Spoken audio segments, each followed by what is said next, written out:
Olá, turma, sou a professora Zilene Cerqueira. Hoje a aula será sobre uma estrutura geralmente muito pequena, a célula. Você já deve ter estudado sobre este assunto no ensino fundamental, mas hoje nós vamos aprofundar mais.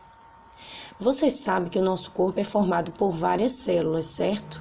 E por isso nós somos seres pluricelulares, ou seja, seres vivos formados por várias células.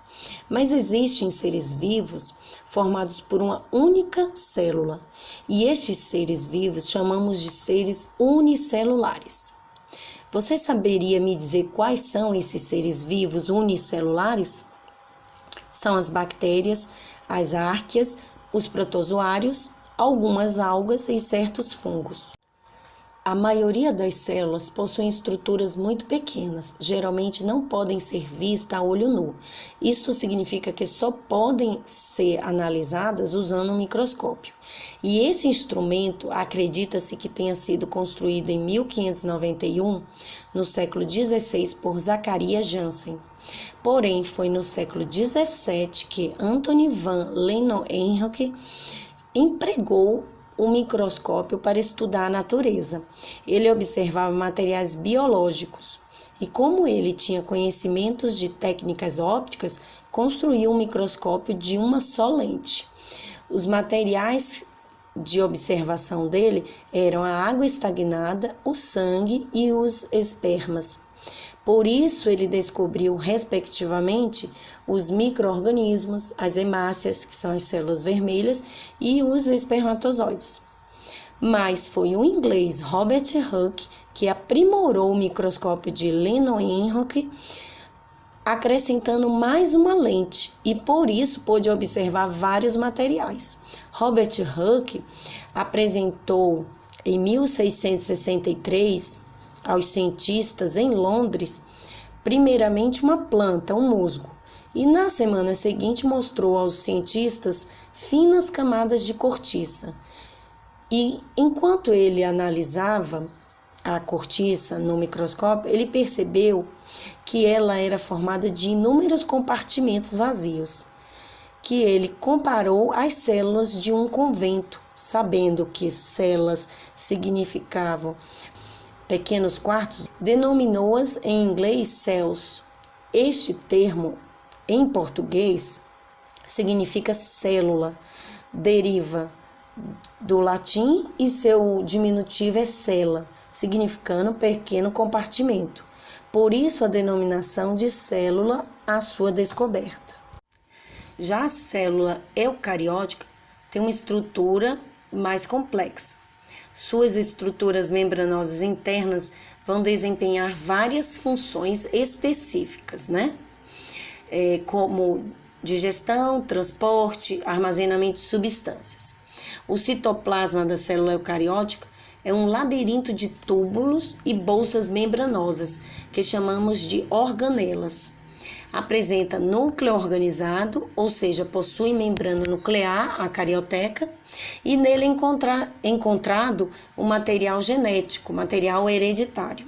Enfim, os seres vivos formados por estas células eucarióticas, são protozoários, fungos, algas, plantas e animais. Mas o que são essas organelas, os constituintes celulares, como a gente pode chamar? São estruturas celulares especializadas em diversas funções, como, por exemplo, as mitocôndrias produzem energia para diferentes processos metabólicos. A membrana plasmática vai permitir a entrada e saída de substâncias. O complexo de Golgi, que é outra organela, armazena temporariamente materiais sintetizados por outras organelas e os transporta para fora da célula. Resumindo a função do complexo golgiense, ele vai empacotar as proteínas que serão lançadas para fora da célula. O núcleo funciona como o centro de controle da célula, entre outros constituintes que eu vou citar mais adiante. Agora, uma curiosidade que eu gostaria de passar para você é que acredita-se que os compartimentos membranosos das células eucarióticas surgiram por invaginações da membrana plasmática em um ancestral procariótico, que isso significa? Que a membrana plasmática se dobrou para dentro da célula. E com esta membrana, as suas dobras aumentaram a superfície de contato da célula com o meio ambiente, facilitando a troca de substâncias, ou seja, a entrada de nutrientes e saídas de metabólicos da célula, as secreções, produzidas, passando a desempenhar funções específicas e aumentando a eficiência do funcionamento celular. Um lembrete para você: alguns biólogos não incluem os vírus no grupo dos seres vivos. Por quê? Porque eles não apresentam organização celular. Os vírus são seres acelulares, são constituídos por uma ou algumas moléculas de ácido nucleico, que pode ser o DNA ou o RNA, em volta de uma molécula de proteína, a cápsula proteica. Recentemente, os cientistas encontraram os dois tipos de moléculas de ácido nucleico em uma partícula viral, mas foram consideradas exceções, tá? Enfim, os vírus são parasitas intracelulares porque somente conseguem se reproduzir no interior de células de outros seres vivos, como bactérias, animais, plantas e fungos.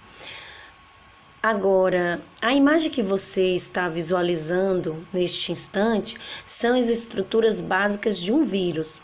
Observe que o vírus envelopado possui em sua estrutura o genoma, os capsídeos e os capsômeros, que são cada uma das proteínas dos capsídeos. Enquanto o vírus envelopado tem uma estrutura a mais, o envelope proteico, ou também chamado de glicoproteína.